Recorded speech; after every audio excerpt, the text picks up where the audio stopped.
여러분, 오늘은 토미님과 함께하는 시간입니다. 인기쟁이 토미님 만나 뵙고요. 오늘도 우리가 조금 더 좋은 이야기들, 다양한 이야기들 한번 나눠보도록 하죠. 토미님, 반갑습니다. 네, 안녕하세요. 토미입니다. 현재 시장이 이 잭슨홀이라는 걸 앞두고 방향성을 보여주지 못하고 있습니다. 그래서 이 그놈의 잭슨홀이 도대체 뭐길래 이렇게 많은 투자자들이 이걸 기다리고 있는지 오늘 같이 한번 알아보는 시간을 갖도록 하겠습니다. 네, 잭슨홀 미팅을 앞두고 이 시장에서는 투자 심리가 상당히 좀 위축된 모습이고요. 어제, 오늘, 그리고 주말도 그랬었죠. 우리 암호화폐 시장도 좋은 흐름을 좀 나타내고 있지는 않습니다. 그래서 그 부분들 우리가 체크를 계속해서 좀 해봐야 할 것 같은데 역시나 토미님이 이제 다뤄주시는 거시적인 시장에 관한 상황들은 늘 좋은 또 자료들과 함께 하기 때문에 오늘도 기대를 많이 해보도록 할게요. 오늘 의상이 멋지시네요, 토미님. 아이고, 감사합니다. 네, 그럼 본격적으로 한번 이야기 들어보도록 하겠습니다. 네, 한번 자료 같이 보겠습니다. 자, 그래서 그놈의 잭슨홀 미팅이 도대체 뭔데? 네, 이게 뭐 어떤 사람은 마이클 잭슨이냐 이런 말씀도 하시더라고요. 이 잭슨홀 미팅이요, 요즘에 되게 중요합니다. 이게 지금 미국의 12개 연방은행 중에 한 곳인 이 캔자스시티 연방은행이 매년 8월에 이런 주요 70여 개국과 관련된 이런 총재, 재무장관 그리고 경제 관련 금융 전문가들을 모아놓고 일종의 이런 금융 행사를 하는 겁니다. 그래서 여기서 이제 어떻게 보면은 많은 또 소식들이 전해지고 있는 게 요즘 추세예요. 자, 그래서 여기 보시면 이렇게 완전히 시골이거든요. 여기가 와이오밍 주라고. 저는 와이오밍 주는 가봤는데 잭슨홀은 한 번도 안 가봤어요. 저 여기 살았거든요. 그런데 네. 한번 나중에 기회가 되면 가고 싶은데 여기가 사실 휴양지예요. 정말 돈이 많은 사람들이 여기서 많은 휴양지를 베케이션을 가곤 하는데 여기서 이제 잭슨홀 미팅이 매년 8월에 열립니다. 그래서 지금 보시면 캔자스시티 연방은행이 열린다고 하고요. 그리고 우리나라에서는 저기 어떤 분이 갔어요. 이창용 총재님이 이번에 참석을 하신다고 합니다. 그래서 옛날에는 이게 그렇게 관심 받는 행사가 아니었습니다. 그런데 이 세계 경제적 정책에 관련된 주요 사항들이 여기서 또 엄청나게 많이 토론이 되고 또 시작되면서 언제부턴가 여기서 중요한 발표들이 여기 나오기 시작을 했습니다. 그래서 사람들이 한 몇 년 전부터 이 잭슨홀 미팅에 또 예의주시를 하고 있는데요. 또 보시면 최근 10년 동안 이렇게 매년 이게 주제가 달라요. 그래서 제가 최근 10년 동안 이 심포지엄 주제를 갖고 왔는데 참고로 심포지엄이 무슨 뜻이냐면요. 2명 이상의 전문가들이 하나의 주제를 가지고 토론을 하는 그런 자리라고 보시면 될 것 같아요. 그래서 이번 주제는요. 경제와 정책에 대한 제약 조건 재평가. 말이 되게 어렵죠. 네, 저도 좀 말을 이해가 못하겠는데 제가 자세히 알려드리겠습니다. 일단 보시면 이 심포지엄, 이 잭슨홀 심포지엄에 정말 많은 또 일들이 일어났었어요.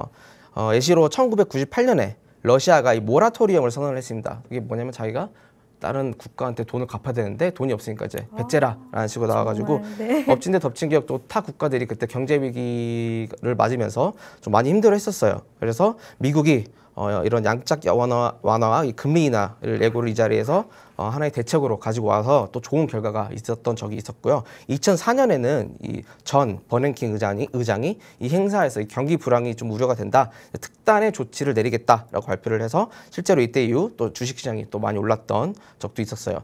2010년에는요. 이 리만 사태로 인한 이 글로벌 금융위기에서 어떻게 보면 여기를 불황을 좀 피하기 위해 또 2차 양적 완화 얘기가 최초로 나온 것이 이곳이기도 하죠. 또 그나마 최근에 2020년에 경기 침체에 대한 우려를 좀 잠재우기 위해 우리 파월 의장이 이 평균 물가 목표제라는 정책을 들고 와서 이 완화적인 통화 정책 시그널을 처음 알렸던 자리이기도 해요. 그래서 이제는 거의 뭐 FOMC만큼 전 세계 사람들이 주목하는 이 중요한 이런 행사로 여겨지고 있습니다. 그래서 잭슨 미팅 둘째 날 제롬 파월 연준 의장이 여기 연설이 예정이 되어 있어요. 그래서 또 그때 시장에 큰 영향을 미칠 수도 있으니까 또 시장 좀 예의주시하시기 바라겠고요. 참고로 우리나라 아까 말씀드렸다시피 이창용 총재가 참석을 하는데 우리나라 금리 인상 발표가 오늘 있습니다. 참고로 20분 후에 25bp 아니면 50bp 나오는데 주식 투자하시는 분들 참고하시기 바라겠고요.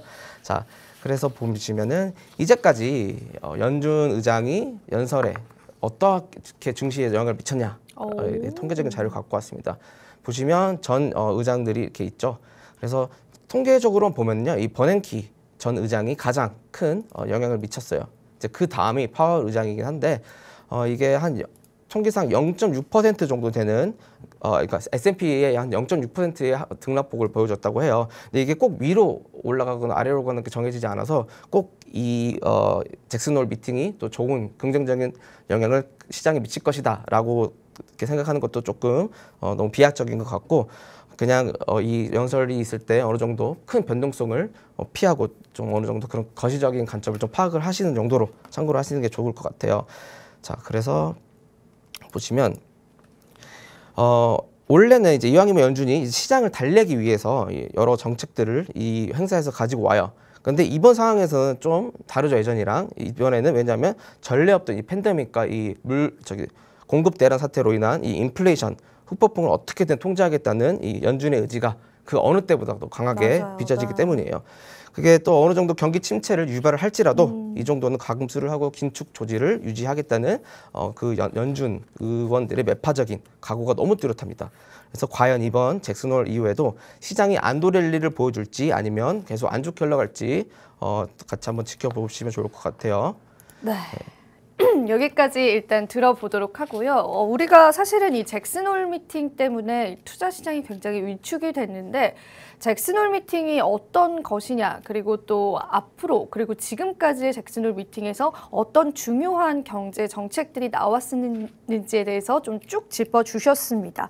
우선은 가장 중요한 거는 만약에 이 투자 시장이 잭슨 홀을 앞두고는 굉장히 좀 관망세로 돌아설 수밖에 없는 것 같습니다, 토미님. 그런데 만약에 잭슨 홀이 끝나게 되면은 상승 추세로 반전이 될 수 있을지 아니면은 계속해서 좀 이러한 하락세가 지속이 될지 그 부분이 좀 투자자 입장에서는 굉장히 좀 궁금한 부분이거든요. 네, 그 부분에 관한 해답을 좀 주시면 좋을 것 같아요. 네, 저도 너무 궁금합니다. 그래서 네. 제가 여러 단서들을 조금 네. 모아왔습니다. 취합을 네. 해왔는데 일단은 제가 좀 용어 설명할게요. 네. 요즘에 매파적이다, 비두기적이다라는 말을 많이 들어보셨을 겁니다.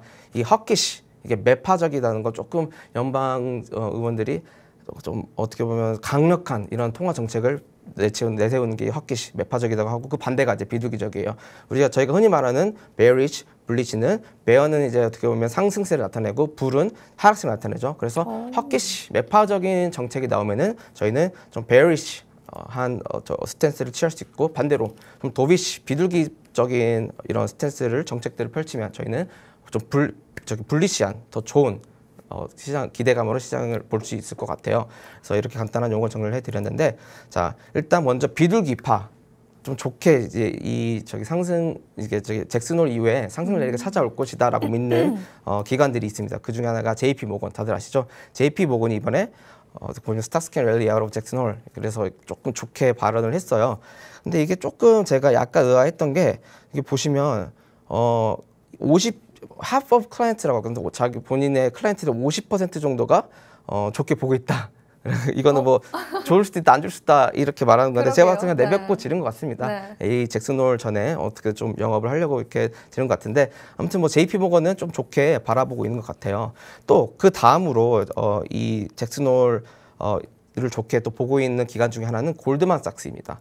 최근에 블룸버그 통신에 이 골드만삭스의 대표 애널리스트가 나와가지고 또 여러 가지 소리를 했는데 보시면 지금 어떻게 이리 되든 저리 되든 이제 2022년, 2023년에 잡힐 것이다, 인플레이션이. 그러니까 이번 잭슨 홀에서 의장과 의원들이 좀 좋은 매파적인 비둘기적인 발언을 많이 할 것이고 이번에 다음에 있을 금리 인상이 75bp가 아닌 50bp가 나올 가능성이 높다라는 발언을 했는데 뭐 저는 잘 모르겠어요. 이렇게 어떻게 보면 이 투자 기관 중에서 가장 유명한 대표적인 회사들인데 요즘에는 너무 이렇게 믿고 또 비약적이게 생각을 하는 건 좋지 않다고 저는 생각을 하고 있습니다. 자, 그래서 왜 그들이 이렇게 좋게 보느냐? 지금 인플레이션, 지금 나우캐스팅이라는 인플레이션 자료를 갖고 왔습니다. 이게 제가 그때 보시면 저희가 이번 CPI가 8.5가 나왔지 않습니까? 여기인데 그 이후에 지금 많이 떨어졌다. 지금 CPI랑 PCE 발표를 앞두고 그 이후에 지금 많이 떨어졌다는 예측을 많은 전문가들이 하고 있어요. 그래서 내일 모레 있을 잭슨 홀 미팅에는 좀 좋은, 좀 긍정적인 신호들이 많이 나올 것이다 라는 지금 예측을 많은 전문가들이 하고 있고요. 그 다음으로는 지금 최근에 있었던 이 CPI 발표 있죠. 이게 보시면 여기 위에 3개, 에너지와 뉴 비이클 그리고 푸드는 어떻게 보면은 좀 일시적인 거, 고칠 수 있는 거, 그 나머지는 조금 고치기 힘든 거다. 그래서 얘네들이 쉽게 고칠 수 있으니까 이번에 또 쉽게 잡힐 수 있을 것이다 라고 지금 많은 사람들이 얘기를 하고 있습니다. 자, 그리고 지금 보시면 이것도 CPI를 구성하고 있는 여러 가지 가중 요소인데, 보시면 에너지가 많이 올랐는데 이번에 에너지만 좀 쉽게 잡으면 또 인플레이션이 해결이 될 것이다 라는 또 의견을 일각에서 많이 제기를 하고 있습니다. 또한 우리가 또 CPI 이 물가에서 가장 또 많은 부분을 차지하는 이 식재료 푸드도 어느 정도 피크를 찍고 지금 내려오고 있는 중이다. 지금 보시면 커피라든지 오렌지 주스라든지 우유 이런 게 지금 많이 가격이 하락을 하고 있으니까 어떻게 보면 이번 잭슨홀에서는 그렇게 매파적인 발언을 하지 않고 좀 좋은 발언을 해줄 것이다 라고 많이 덧붙이고 있습니다.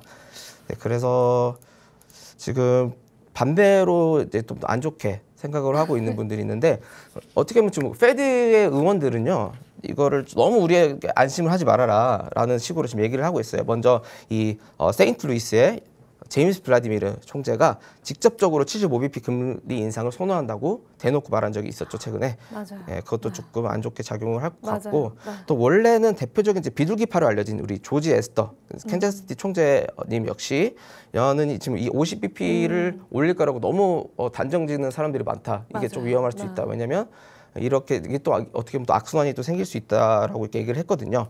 그래서 연준 위원들의 생각에는 우리한테는 좀 75bp를 심어주겠다는 이미지를 좀 보여주고 있어요. 지난 FOMC에서도 봤겠지만 연준이 좀 약하게 나가는 모습 혹은 50bp 인상을 해줄 거라는 모습을 미리 보여주면은 그런 기대 인플레이션이라는 게 또 생겨요. 그래서 또 그것 때문에 물가 상방 압력이 다시 생길 수 있다라는 게 이제 연준의 입장이고, 때문에 설령 50bp가 나온다고 해도 그렇게 쉽게 시장에서 이렇게 그런 시그널을 보내주지 않을 거라는 생각입니다. 예, 그래서 아마도 이번에는 제가 피벗 그때 말씀드렸죠. 금리 인상을 계속하다가 어느 정도 피크에 다다르면은 속도를 좀 줄이겠다라는 거를 많은 사람들이 기대를 하고 있지만, 시장은 피벗을 기대하고 있지만 또 여러 전문가들은 The Fed won't pivot, 연준은 피벗을 하지 않을 것이다. 여기 보이시는 이 데니엘이라는 분이 이 퀼 인텔리전스라는 유명한 이런 시장 정보 분석 기업 대표입니다. 이분도 되게 유명하신 분인데, 이분이 강력하게 페드는 이번에 또 강력하게 매파적인 모습을 비춰줄 것이다라고 했어요. 그래서 이렇게 찬반이 이렇게 갈립니다. 예. 앵커님 어떻게 생각하세요? 갑자기 저한테요? 저 같은 경우에는 일단은 연준의 의도가 금리를 잡겠다는 의도가 상당히 좀 강하기도 하고, 그리고 또 이런 주요 인사들이 굉장히 그래도 인플레이션을 잡기 위해서 75bp를 인상하겠다라는 발언들을 한 상황이기 때문에요. 저는 글쎄요, 좀 아직까지는 관망을 해야 하는 저도 투자 시장인 것 비슷하게 같습니다. 생각을 하고 있습니다. 최근에 이게 CPI 지수가 나온 걸 보고 많이 좋아했는데, 맞아요. 연준이 어느 정도 이제 비둘기적으로 나올 수 있겠다라고 싶었지만 이 이후에 갑자기 상황이 바뀌었습니다.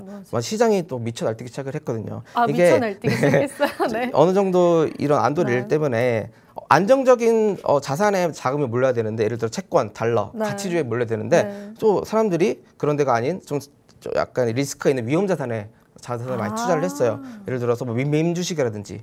맞아요. 밈이 엄청 많이 그렇죠. 오르더라고요. 밈주식 기업이 확 올라갔죠. 뭐 성장주, 그러니까 유가 등에 많이 또 가격이 몰려서 그러면 또 다시 악순환으로 인플레이션 올 수가 있거든요. 그래서 아까 말씀드렸다시피 연준이 아무리 조금 좋게 생각을 해도 얘네들은 좀 강하게 갈 수밖에 없을 것 같아요.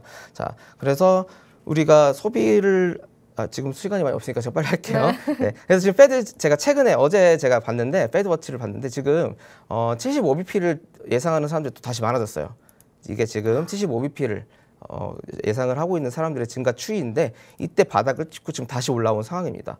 그래서 이번에도 또 다시 75bp를 올릴 것인가, 3번 연속 75bp 올리면 이건 굉장히 시장에 큰 타격을 줄 수가 있거든요. 네. 그래서 제가 지금 이게 가장 중요한데, 이 잭슨홀 미팅의 일정을 제가 정리를 해왔어요. 자, 참고로 내일 밤 22시 10시부터 심포지엄이 시작합니다. 그리고 26일 내일 9시 30분에 이 PCE 발표가 있어요. 이 PCE 발표가 제가 말씀드렸다시피 연준 의장이 가장 높게 보고 있는 CPI, PCE, 그리고 제가 미시간이라고 했죠. 이 PCE가 있고 나온 다음에 바로 파월 의장 연설이 내일 11시 있습니다. 밤 11시. 네, 그래서 그 시간들 잘 참고를 하시기 바라겠고요. 자, 제가 이거를 갖고 왔는데 지금 미국이 어떻게 보면은 자기 나라만 생각을 하면 조금 힘들어요. 전 세계적으로 인플레이션이 다 같이 도래를 했는데 이거를 세계적으로 어떻게 해결을 할 것인가에 대해서 많이 고민을 하고 있어요. 근데 보시면 유럽을 포함한 여러 서방 국가들이 지금 많이 안 좋아 보이죠. 맞아요. 인플레이션이 많이 일어났습니다. 너무 힘들어요. 그래서 이거는 보시면 UK 최근에 독일도 사상치 37%라는 CPI 물가 상승률이 또 나왔어요. 그래서 그걸 포함해서 지금 많은 유럽 국가들이 지금 걱정을 하고 있어요. 또 에너지 자원도 엄청 오르기도 해가지고 그래서 이것도 좀 어느 정도 지켜봐야 할 것 같고요. 지금 제가 이게 가장 재밌는데 자. 지금 보시면 이게 인플레이션 위에 있는 게 인플레이션이고 아래에 있는 게 GDP예요. 그래서 위에 있는 게 이제 우리 물가를 어떻게 잡을 것인가 너무 올라갔죠. 잡아야 되는데 저희가 금리를 올리면은 이게 내려오는데 안 좋은 건 이것도 같이 내려가요. GDP도. 그래서 우리 입장에서는 이게 모아야 되거든요. 이게 모여져야 돼요. 예. 그래서 GDP는 올리고 인플레이션 내려야 되는데 이게 가장 많이 벌어질수록 상황이 더 심각하다 보시면 돼요. 자, 참고로 한국입니다. 한국은 지금 납죠. 미국보다. 그리고 독일 많이 좋지 않습니다. 중국은 조금 이상해요. 자, 일본도 좀 괜찮은데 보시면 우크라이나, 러시아 이런 애들은 지금 많이 심각한 전쟁 중이기 때문에 터키도 지금 좀 심각합니다. 그래서 이렇게 좀 전 세계적으로 인플레이션이랑 이 경기 침체가 어떻게 되고 있는지 잘 모니터링 하실 필요가 있어 보입니다. 네. 네, 오늘 정말 좋은 내용들 오늘도 많이 준비를 해주셨습니다. 우선은 잭슨홀 미팅이 우리 시간으로 이제 밤에 시작이 될 예정이고요. 그리고 다음 날 9시 30분에 PC 발표가 있은 이후에 이 파월 연준 의장의 연설이 있을 예정입니다. 오늘 내일은 우리가 좀 촉각을 곤두세우고 앞으로 거시적인 방향들에 대해서 좀 체크를 해봐야 하는 그러한 시점인 것 같고요. 요즘같이 이렇게 거시적인 문제점들을 면밀히 들여다봐야 하는 시장 상황은 좀 없었던 것 같습니다. 이제 우리가 에너지 관련한 인플레이션도 좀 체크를 해봐야 하는 그러한 시점이 와 있고 그뿐만이 아니라 또 연준의 스탠스에 관해서 계속해서 좀 주시해야 하는 그러한 시점에 와 있는 것 같아서 투자자분들께서 조금 더 신중하게 이 시장을 좀 대응하시고 이겨내 가시면 좋을 것 같습니다. 그래도 JP모건과 골드만삭스는 좀 긍정적인 흐름 보고 있다라고 하니까 앞으로의 시장 상황 계속 체크해 보겠고요. 오늘 저희가 준비한 소식 여기까지입니다. 마지막으로 본 방송에서 제공하는 정보는 투자 판단에 대한 조언일 뿐 가치 판단 상승 하락을 보장하고 있지 않다는 점 다시 한번 유의 부탁드리고요. 저와 토미님은요. 내일 이 시간 또 다시 찾아뵙도록 하겠습니다. 오늘도 시청해주신 여러분 고맙습니다.